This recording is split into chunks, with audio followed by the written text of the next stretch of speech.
Dear world, I understand that you are upset with us here in Israel. Indeed, it appears that you are quite upset, even angry. Indeed, every few years you seem to become upset by us. Today it's Lebanon. Yesterday it was the brutal repression of the Palestinians. Before that it was the bombing of the nuclear reactor in Baghdad and the Yom Kippur War and the Sinai campaign.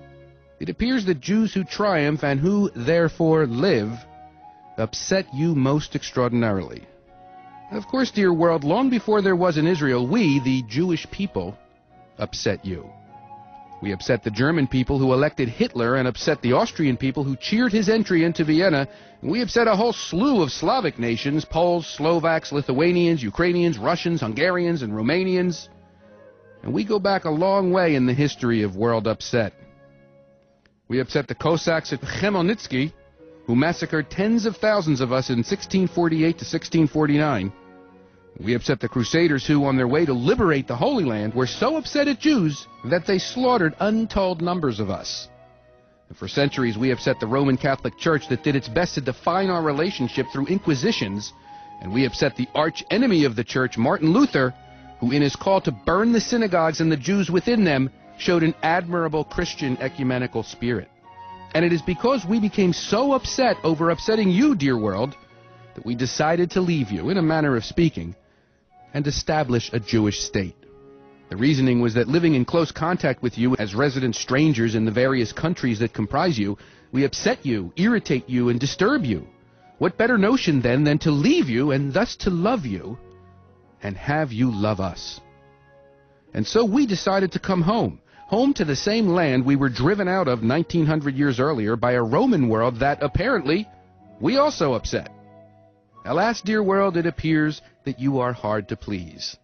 Having left you and your pogroms and inquisitions and crusades and holocaust, having taken our leave of the general world to live alone in our own little state, we continue to upset you. You are upset that we repress the poor Palestinians. You are deeply angered over the fact that we do not give up the lands of 1967, which are clearly the obstacle to peace in the Middle East. Moscow is upset and Washington is upset, the radical Muslims are upset, and the gentle Egyptian moderates are upset. Well, dear world, consider the reaction of a normal Jew from Israel.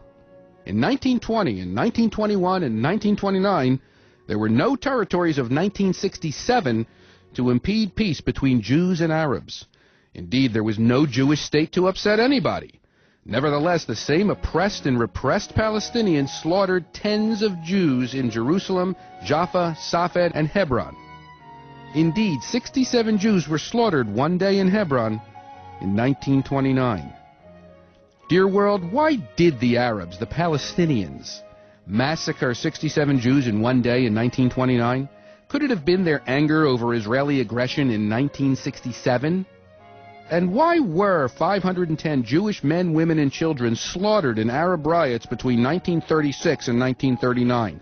Was it because Arabs were upset over 1967?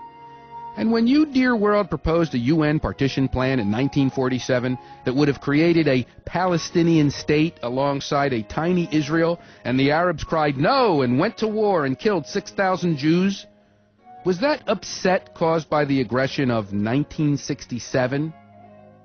And by the way, dear world, why did we not hear your cry of upset then?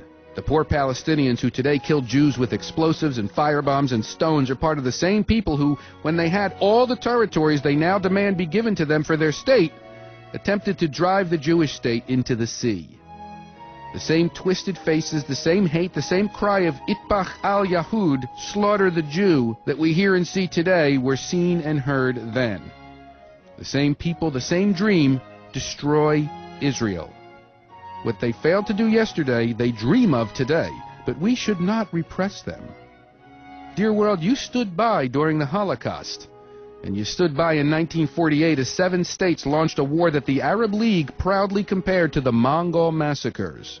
You stood by in 1967 as Nasser, wildly cheered by wild mobs in every Arab capital in the world, vowed to drive the Jews into the sea. And you would stand by tomorrow if Israel were facing extinction.